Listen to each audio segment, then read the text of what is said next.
And welcome back to Let's Play Metal Gear Solid 2. We have our mission in mind now. We have to go and find all of these bombs that have been planted all around the big shell. Turns out, these terrorists aren't exactly all together, as it were. Fat Man, one of the members of Dead Cell, has gone and planted a bunch of explosive devices all around the structure. That seems kind of counterproductive. I mean, don't they want to accomplish something if they go and blow themselves up? Not exactly a good thing, is it? Well, doesn't make a lot of sense. The first bomb you'll find in the bathroom is right up there. Just pull out the gun and freeze it, and you're good. Got it. Raiden here.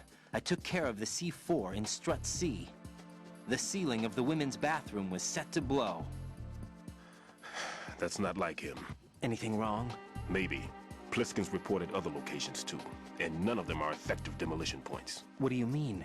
It means that they wouldn't be the best places to choose if you wanted to destroy this place. Are you saying they don't plan on blowing the shell up? It certainly seems that way. So far we haven't seen anything but a waste of good explosives. Unless, of course, we're missing something. A trap? He couldn't have overlooked the fact that I would be called into this. There's something going on. What in the hell does Fat Man think he's doing? I mean, just the idea that he would have placed a bunch of bombs all over the place. I don't know if they're on a timer or whatever. But, I mean, don't they need the big shell intact to do whatever they're going to do? I mean, granted, they do have hostages and stuff, and they're going to want to have a good possible threat of blowing the big shell up in the event that the White House doesn't give in to their demands and give them their money. But the idea that they'd actually blow up the big shell is pretty stupid. But then, you look at the places where Fat Man has actually placed all of the bombs around the big shell, it looks kind of weird, because they're not in structurally vital places. So, they're gonna blow up, and you're not going to take the big shell down. So, I mean, seriously, what in the hell?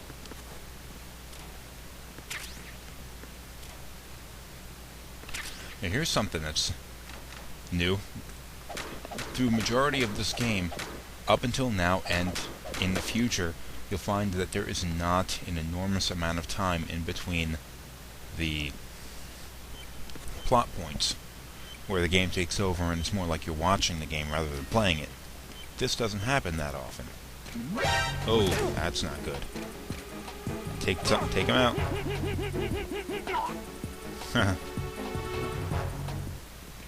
He didn't get his voice out.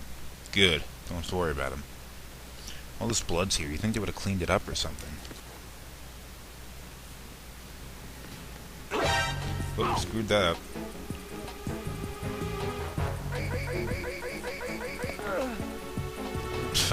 So much death. Let's make a little bit of a rundown up until now on what has been happening in the storyline of this. Because it started off back 2 years before the start of this game. Let's start with where we are now. Snake gets word in an anonymous source that says that a new Metal Gear is being built on board a tanker by the United States Marine Corps. So he goes and sneaks on board the tanker with the idea of snapping photos of it and then putting them on the internet in order to inform the world that yes, these weapons of mass destruction are being built and the United States has this, keep everything open. And Snake is very anti-Metal Gear to begin with. Well, something. Nice place for a bomb. Something went wrong, and Metal Gear Ray was stolen, not just by the Russians that attacked the tanker, but by Revolver Ocelot, seemingly working on his own at first. Then we find that, geez, he's working for somebody else. He's working for the President of the United States. Now, that president back then, 2 years ago, was not the current president. We have a James Johnson, I think is the current president's name, and George Sears was the name of the president 2 years before. So it's not the same president that they're holding hostage now. But he seemed as though he were working directly with the President of the United States. But now, something has happened. Where after the tanker blew up... Got him. Just right through his neck. That where the tanker went down, this big shell has been set up.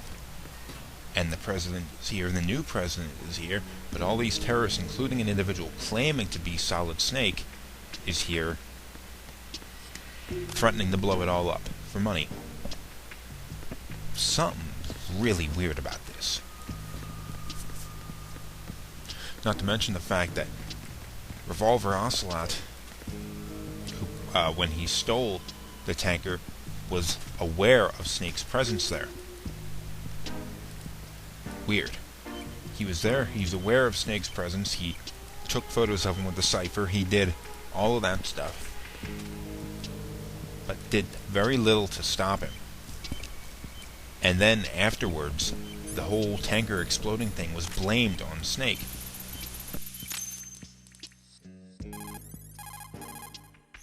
This is Raiden. The C4 found in Strut A has been frozen and disposed of. Explosives were planted in the pump room on the first floor. This is all wrong. This is something only an amateur would do. What do you mean? All the bombs that have been found so far don't appear to be in the right kind of locations. And the quantity of explosives isn't sufficient either. Even Fat Man can make mistakes, right? No, there's something else going on here. Get a move on with the disposal, Raiden. I've got a bad feeling about this. Do you think it's a trap? I don't know, but I'm gonna tell Pliskin to watch his back too. Just hurry.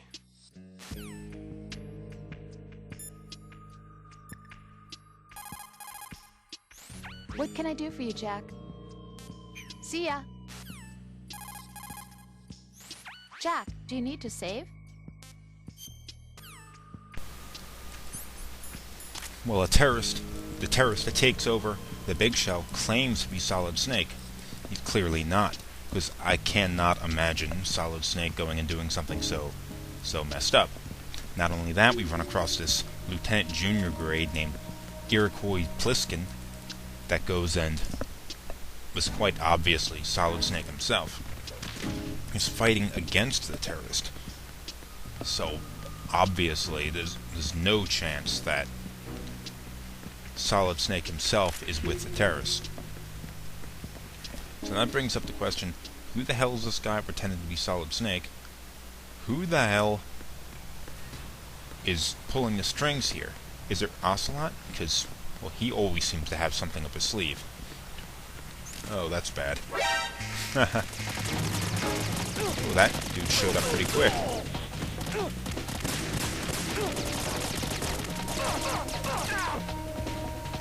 This pistol is not doing it against the armored guys.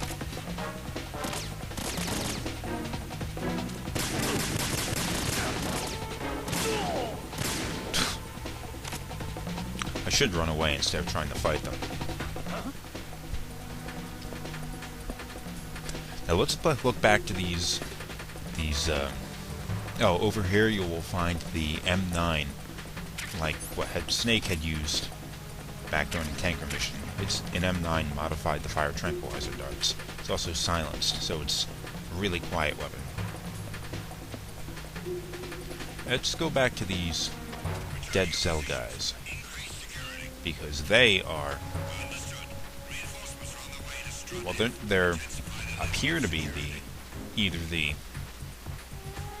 leaders of this terrorist organization, or they're very important members of it. Now, Dead Cell was originally a United States-based military group consisting of, I forget how many members, I guess 6 or so. And 2 of them never actually appear in the game, or 3 of them never appear in the game. 2 of them I don't think are really mentioned. But there was the commander of the group had died sometime before the start of the game. And since then, the remaining members, which include Fortune, the girl that all the bullets kept missing, Vamp, the vampire guy that, well, we ran into him a couple episodes ago, as well as Fat Man, an explosives expert. They are the remaining members. Well, after... Oh, damn it. And shoot their radios. After their commander died, Dead Cell kind of went rogue. I guess they stopped following orders, they went underground or something like that. But then they started attacking their own military installations and killing civilians and all that kind of thing. So it was obvious that they've turned evil. Now, here they are. Now, what connection do they have to the Russians? Because remember that these are the Galukovich Russians. They were the ones that were under the command of Sergei Galukovich, the dude who was going to use Metal Gear Ray to refuel Russia as being another superpower. Now remember, if you remember back to Metal Gear Solid, the first Metal Gear Solid, you find that Liquid Snake had made a deal with Sergei Galukovich, the same guy, to sell him Metal Gear Rex, with the idea that he would use it for the same purpose, to refuel the military of Russia in order to bring it back into being the superpower status. Well, it didn't exactly work for him. And now here he was again trying to get Metal Gear Ray instead of Rex. Well, Revolver Ocelot had a different idea. He kills Galukovich and takes Metal Gear for himself. Wow. It makes you wonder who holds Ocelot's allegiance. Be careful. There are claymore mines around there. Who is this? Stealth-equipped claymore mines, invisible to the naked eye. Use the mine detector. Identify yourself. Just call me Deep Throat. Deep Throat? You mean from Shadow Moses? Mr. X, then. Mr. X now, is it? Why would it matter if I called you Deep Throat? Never mind about that. Why did you contact me? Let's just say I'm one of your fans. Colonel, someone calling himself Mr. X just contacted me.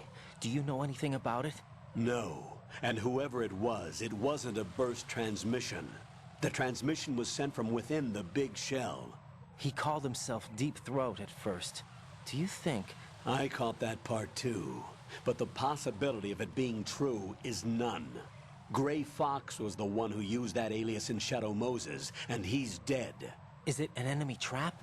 Could be. Exercise extreme caution. Seriously?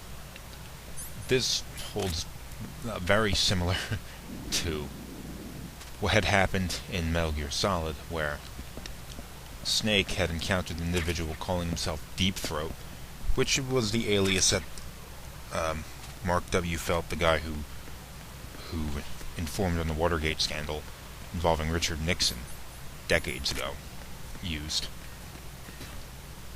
But it's very similar to the event that happened with Solid Snake and Gray Fox, the guy that was informing him where the mines were, Jack, about some other do you things too. remember the day we met? I'm kind of busy right now, Rose. You're right. Sorry. I do remember. It was right after I transferred to New York. There were all these tourists around you in front of the Federal Hall. A group of middle-aged Japanese ladies came up and asked me which building it was that King Kong was climbing in the movie. I said it was probably the Chrysler Building, and then you showed up and started mouthing off. You were like, no, it's the Empire State. I said the Chrysler Building was in Godzilla. We started arguing, and I forgot all about the tourists. I was insisting that I was right, and you were doing the same. The next thing we knew, the Japanese women had gone away, and we ended up going to the Skyscraper Museum to see who had the better recall. We argued all the way to Battery Park. And for nothing. Since the museum was closed, we went our separate ways from the museum. And then I found you again by coincidence out in the base corridor. An amazing coincidence that we were actually working at the same place. That night we went up to the top of the Empire State. It was so beautiful. I could look down on the Chrysler Building from 120 stories above ground. I felt overwhelmed. I didn't care anymore who was right. And that was our first date. We watched King Kong in your apartment a bunch of times that night. Didn't sleep till morning. If it weren't for that coincidence, we wouldn't be together. I know. I'm sorry, Jack. I'm taking up your time again. What? Take care. Oh yeah, like that was so relevant to the mission, Rose. What is your deal?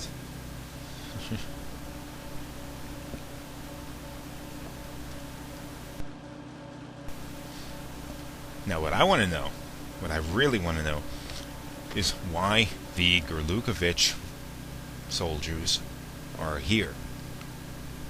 Who is giving them their orders? Sergei Gurlukovich is gone. And what is their motivation? Is it just money? Because there are easier ways for them to get money. I mean, $40 billion may seem like a whole lot of money, but if they're basing this on the idea, this whole mission on the idea of bringing Russia back into the world as a superpower, $40 billion that they're asking for is not going to do it. It may seem like a lot of money, but not on a national scale, especially not on the scale of a country like Russia, which has rather significant economic problems from the Cold War that is yet to recover from, even as far as 2009, which is when this game takes place. So they gotta be after something else. Now granted, they do have the president, but what are they hoping to accomplish by taking the president prisoner? Keep in mind, he is the head of the executive branch and the commander-in-chief of the United States military, but that doesn't mean he is such an incredible asset or bargaining tool. So, what the hell are these Gurlukovich mercenaries after? And how are they related to the Dead Cell members that are taking part in this? Then we have to go back and think about what this Deep Throat individual, what his involvement is in this. Now, if you listen to the Deep Throat... Ah, damn it. Sit behind. If you listen to the voice of Deep Throat in this game, notice that Deep Throat has a bit of a Russian accent. A bit of a bad Russian accent, but it's still there. And most of these guys that are shooting and all are Russian. So maybe this is one of their soldiers, a little disgruntled, maybe got stiffed on a paycheck or something like that. Decided, you know what, screw him. I'm gonna go help this blonde-haired androgynous bastard. PSG-1, huh? It's a sniper rifle. I'm not gonna get it for a little while. Now you'll notice in the last room that I went through, the other strut there, I walked through that room without picking up or disarming the bomb that was there. That was a stupid mistake of mine. I should have done that first. Uh-oh. Idiot. Also, something I want to point out, that if you go... Now, all these guys we're fighting against, shooting and all, are Russians. They have Russian accents, all of that. But if you go and alert them, and all those, like, your shock troopers come in, you'll find... Right. At your feet, there's a hatch for pipe or gauge maintenance. Face the hatch and push the action button to open it. There may be something you can use, so check the inside thoroughly. Nothing here. If you go and shoot these guys up a whole lot, and they keep sending in more and more reinforcements, you'll eventually find a bunch of guys come in that do not have Russian accents, that are Americans. So there are Americans involved in this as well. This is Raiden. Disposal of the C4 in Strut D is complete. Explosives were planted on the maintenance hatch. Good work. Only one more left to go. This is Pliskin. Do you read me, Pete? I'm here. What's up? Raiden, you need to hear this too. I'm listening. I checked out the bottom of Strut H for you, Pete. Wait, what's this about? I asked Pliskin to look around. Knowing Fat Man, I can't shake the feeling that all the bombs so far were just wrong. So did you find anything? Yeah, a hell of a lot of C4s packed into the bottom of the strut. Pete called it right. I knew he had the real thing up his sleeve. So all the other ones were dummies? No, they're a threat, all right. But the detonation wouldn't be enough to destroy the entire shell. But the C4s Pliskin found would inflict serious structural damage. That's not the bad news either. These are sensor-proof. What? New model, I guess. The ionization sensor can't detect them. The whole thing is sealed tight to prevent vapor leak, and there's no trace of that cologne signature. Pete, looks like he fooled you. Yes. But you managed to find the thing anyway. It was sheer luck. Bombs that are invisible to the sensor? Any ideas, Pete? Are there more out there? I'll go see for myself. You can't move fast enough. He's right. I can try the spray from a distance. Hold on. There's something not right about this one. I can feel it. Well, Pete, should I come back and get you? No, there's no need. Raiden, you have one left to go, correct? Right, except for those scentless ones. How about you, Pliskin? I have 2 left, not counting this one. Okay. It'll have to be me. I have the level 4 card that'll get me into Shell 2 in any case. You'll never make it. With that bad leg of yours, they'll spot you for sure. That won't happen. I can walk just fine. I can even run. What do you mean? That bomb 5 years ago, I messed up. Even with all my experience, I lost it. And the church was lost in the explosion. All those kids playing nearby, too. These past 5 years, I've lived a lie. Lied? Yes, lied. I didn't lose my leg in the explosion. So many dead. All because of my mistake. All I could think about was hiding from the crime, shielding myself from the public outcry. I wanted people to be sorry for me, for my weakness. I faked being a victim myself because I couldn't bear to face the families of the real victims. This is no prosthetic. I can keep my footing on catwalks and hike over deserts. I lived my life so well, I haven't even answered to myself for my sins. It was supposed to be a shield, and it's become a shroud instead. I've killed my soul by playing the victim. Instead of protecting me, it's made my life even more hellish. What good can that do the victims? I know. I'm a coward. Hey, Pete. God forgive me. I can walk with my own 2 feet, and I need them to stop Fat Man. His crimes are also mine. One of omission and arrogance. No one should teach the skills I taught him without a clear conscience. This is the only way I can diffuse my own sins. I get you, Pete. That one's all yours. You got it, Raiden? I understand. Pete, I've taken care of guards in struts G and H of Shell 2. I wouldn't recommend you go into any of the other struts. I owe you one. I'll get back to freezing the baby bombs then. You do that too, Raiden. I'm on it. I'll have the radio with me if you need to get in touch. Just don't ask for Peg Leg Peter. He's gone for good.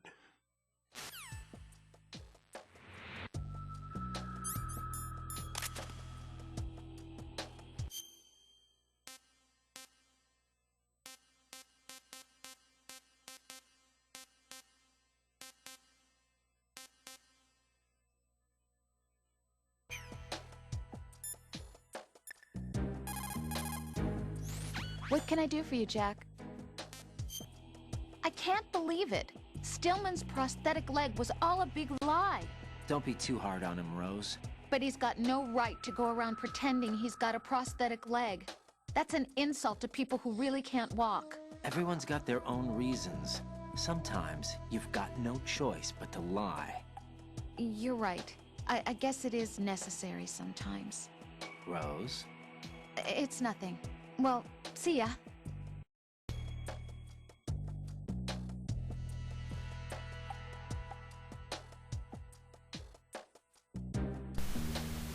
Now you see failing to disarm the bomb in the last strut has come back to bite me in the ass. I have to backtrack a little bit to get to that. Now, how about that? Peter Stillman has gone and lied about his injury. He claimed he has a prosthetic leg. Turns out it's not true. What happened? Something... You can find the clues to this if you go and you call up a lot of Kodak conversations. But Peter Stillman retired after he attempted to disarm a bomb that was in a church. He screwed it up, the bomb exploded, collapsed the church, killed a bunch of people on the inside. Now, you could piece this together if you listen to the Kodak conversations and all, but one of the people that was inside of that church when it exploded was Vamp, the member of Dead Cell. What happened to Vamp was he was in there, and the church falls on top of him, and he gets trapped. Now, in order to survive, he drinks the blood of his family members, something that I think would actually kill you. If you drank enough blood, he would make you sick, so it's not something that you can survive on, and you probably dehydrate pretty quickly because it would make you vomit. But anyway, he survived somehow. And after that, he turned into this sort of a vampire persona. So, not only was Peter Stillman responsible for one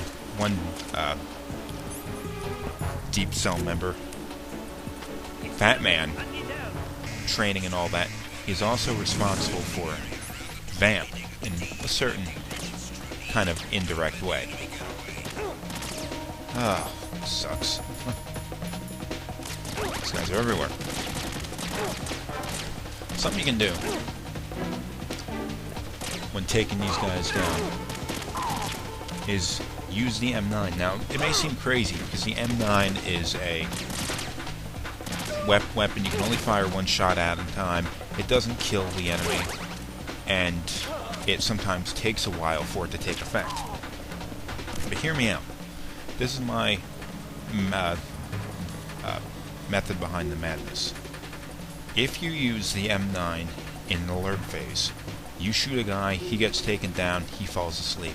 What will not happen is that guy will not despawn. That guy will stay asleep. And he will not be replaced by a new soldier running into the room. So something you can do is either shoot them in the head real quick, or shoot them in the chest, or anywhere in the body, and then go and knock them to the ground, which will immediately knock them unconscious. And then they will not respawn. Going off with an M4 or SOCOM pistol or something may kill a bunch of people, but it's not going to stop them from coming. That's my madness, or method behind the madness.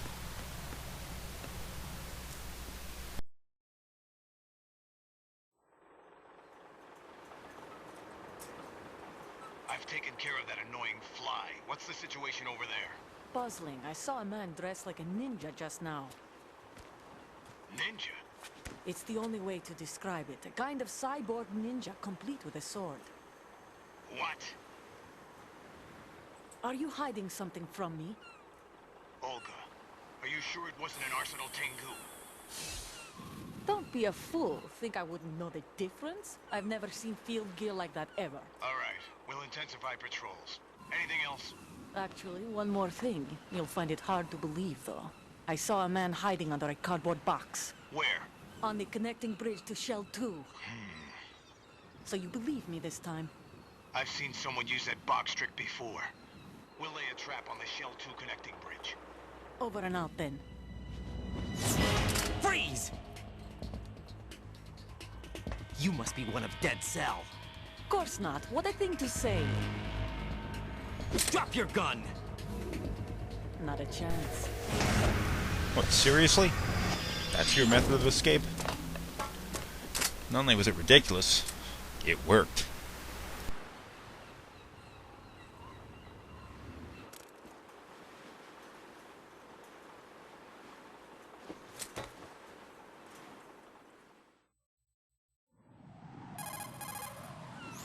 I saw a female soldier. Russian. Must be Olga Gerlukovich. How do you know? Unlike you, I've been briefed. She's not a Dead Cell? No, she commands a Russian private army. They must be the ones patrolling the Big Shell. That's right. She's led the group ever since her old man, Colonel Gerlukovich, died. Watch yourself with her. She's a tough one. Well, now we know who's leading the Gerlukovich mercenaries. Olga Gerlukovich, the daughter of the former commander, is leading them. Now, what is her motivation. That's what I want to know now. Why is she doing it? Freeze! Move! I guess she could be doing it for money, but she doesn't seem to be motivated by something like money. Haha. Now the last bomb is underneath of this jet. This is a Harrier 2, I believe.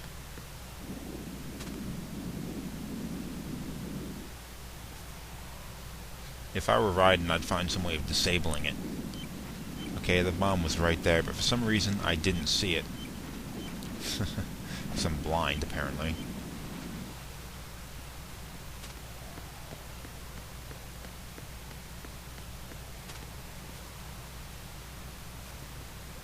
Get under there. Disable the stupid bomb. It's right in front of you. Stop looking around. It's right in front of you. There, to the right. There it is. There, you blind bastard.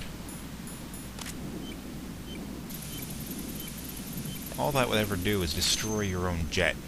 Why would you have a bomb there? I have the last C4 frozen. There's nothing showing up on the sensor now. Good work, Raiden. You're way ahead of me, kid. I still have one to go. How's your bomb, Peter? It's a bomb, all right. Sealed C4, and in huge quantities. You think there's another one in Shell 1? For sure. Somewhere at the bottom of Strut A. Why are you so certain? If this bottom section of the strut is demolished, Shell 2 will be well on its way to destruction. You mean that Shell 2 will actually sink? Not immediately. There'll still be 5 struts left. But if Shell 1 loses a strut at the same time, it'll be a very different story. The big shell's structural integrity depends on a very exact balance. If both shells lose a strut each, the whole structure will tear itself apart under its own weight. What do we do? I have a sensor that can locate even those scentless C4s. It makes combined use of a neutron scintillator and a hydrogen bomb detector. You brought that stuff with you? Of course. I made the calibrations while I was in the pantry. Does it work? I just tested it, and it definitely responds. But the best I can do is a sound beacon, not the radar. Sound? The shorter the interval between beacons, the closer the target. I get you. There's another one in that pantry I was in. You can go back and get it. It's all yours, Raiden. I'm going to study it some more and see if the freezing process will work. Don't touch the other one until I say so. Okay. I'll stand by until you radio in. Holy hell, Fat Man had something up his sleeve the whole time. He wasn't just some idiot. Oof.